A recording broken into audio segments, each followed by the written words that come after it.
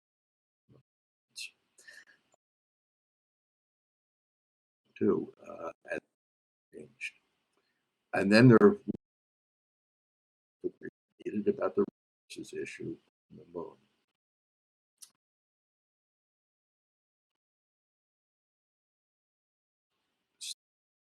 Of the issues we're dealing with, any anything than the use of resources. Article 2 of the Aerospace specific as nations not appropriate, as mentioned, the moon and other celestial bodies by claim of sovereignty or by use or by any other means. So some have interpreted that as taking resources and using them as not being appropriate under the obligations of the treaties. But that if we couldn't use things in space, we couldn't explore. And there's a difference between appropriation of, let's say, territory, saying the moon is ours, or planting the flag and saying this part of the moon is ours.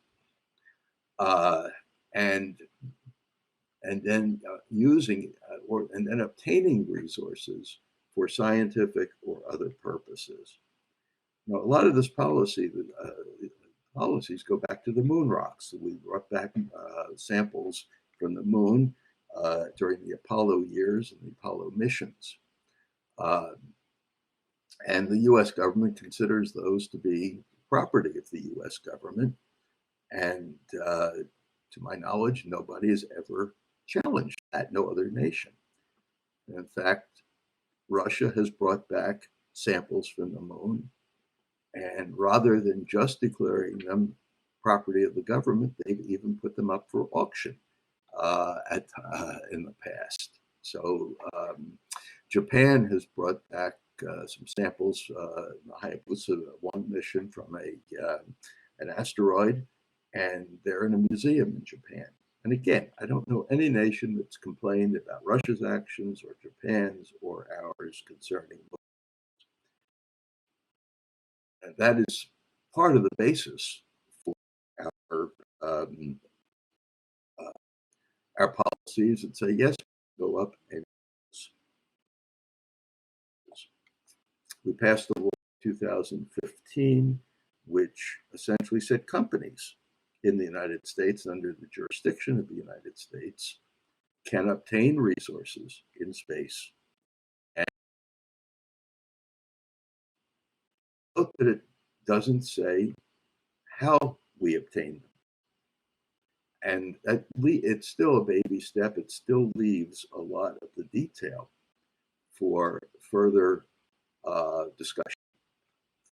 So that was done because we thought there were a couple of companies at the time in the United States that could mine at some point in the future an asteroid, and they needed to be sure that our government would not turn around.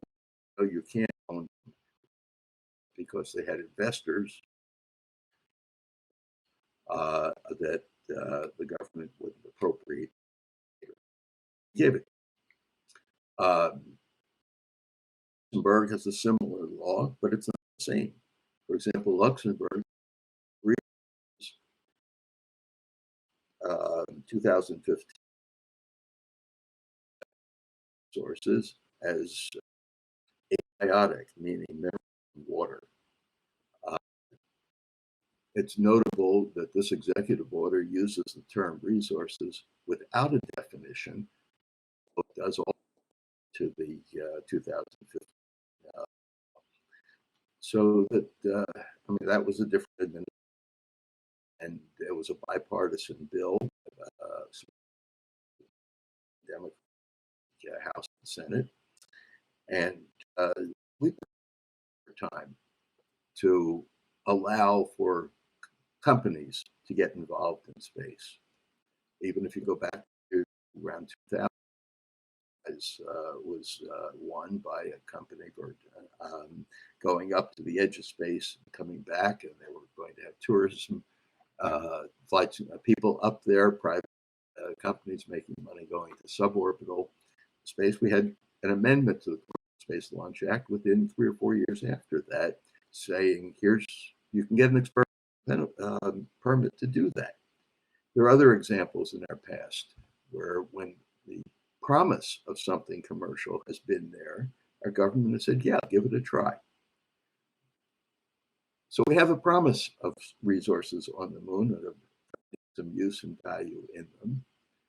And again, we are saying, give it a try. As I said earlier, it is R&D intensive there yet. And let me also add about the Moon Agreement. It's mentioned Article 11, which is talks about common heritage and an international organization to be formed at some time in the future to oversee presumably commercial exploitation of the moon and other celestial bodies. But there are other parts of the Moon Agreement that are a little more interesting. Article 6, for example, basically even says that governments can dig on the moon and can extract resources, again, for scientific purposes, and making that information known to the world, as we have with most scientific discoveries in space.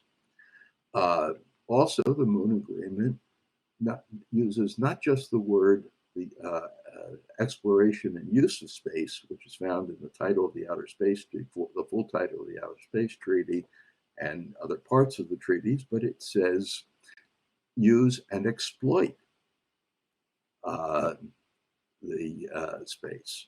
So that there are parts of that Moon Agreement that actually, which was the later agreement, even though we're not only the United States, but no other major none of the major space nations, United States, Russia, or China have that, although India really. And the idea of the moon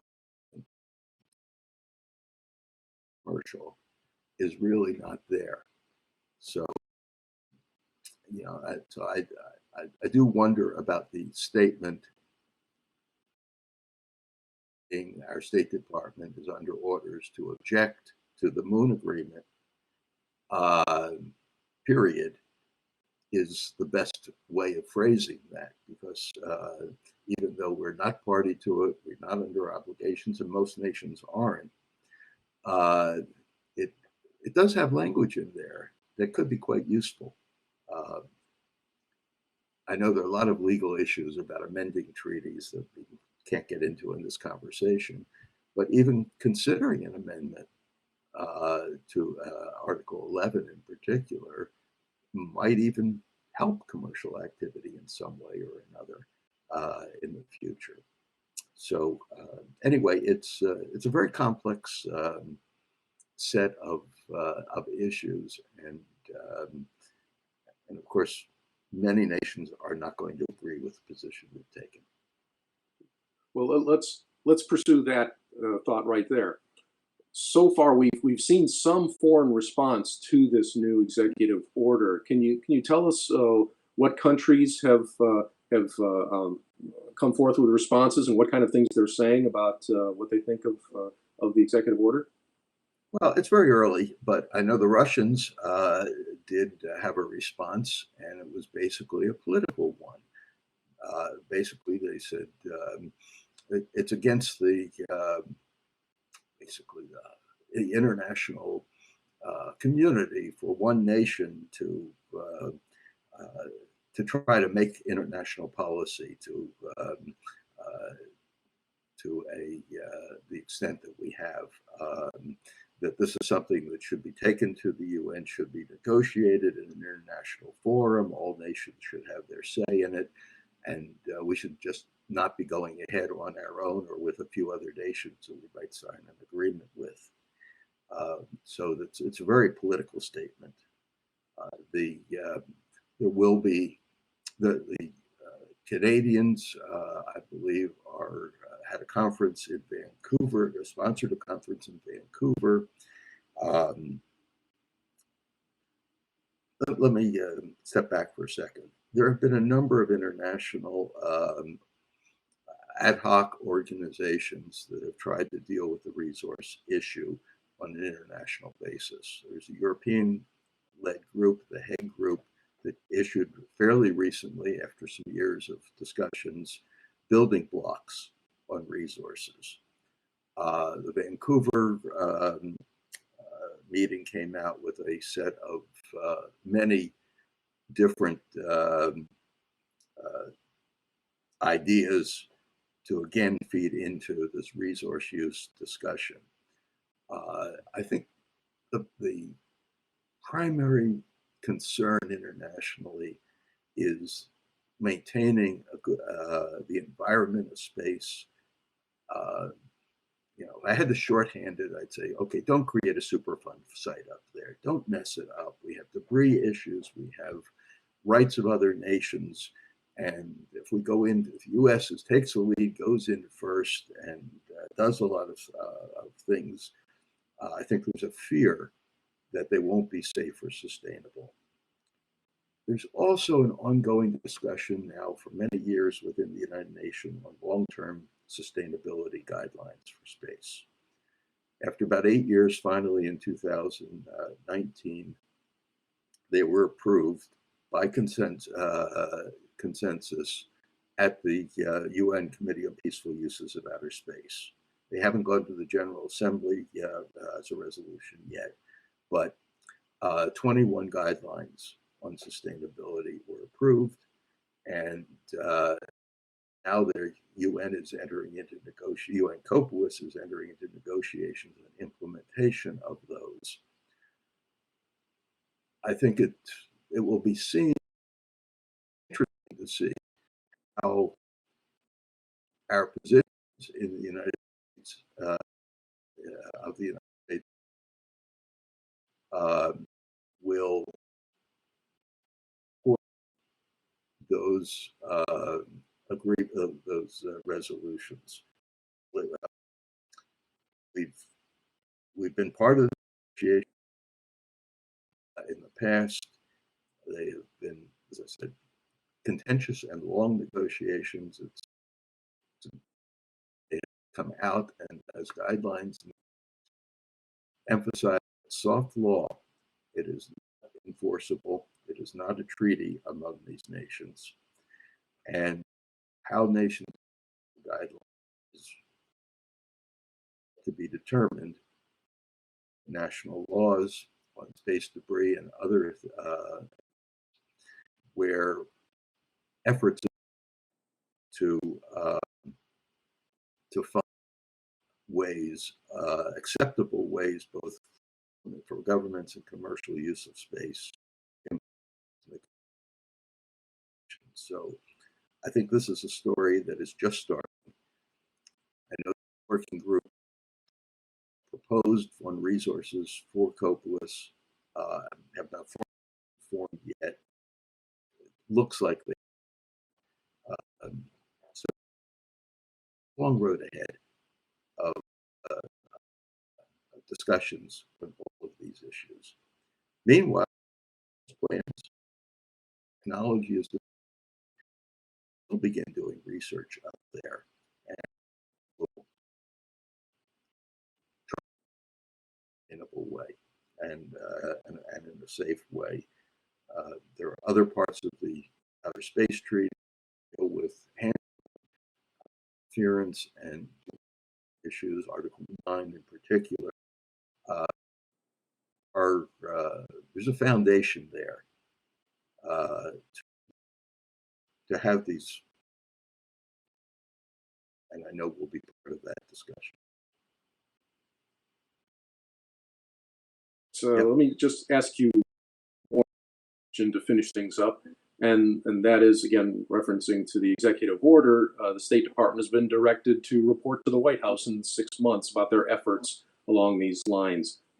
6 months is not very much time when you're talking about negotiating or even discussing international agreements. So what do you think that the State Department is going to have to say in 6 months? What is reasonable to expect that the State Department would be able to report to the White House in 6 months?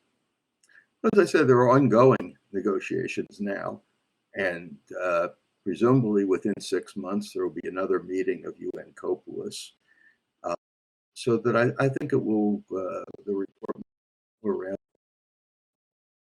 that we're making in regard to NASA programs and the discussions on the agreements as to how successful we are or not agreement, and then also compending international reactions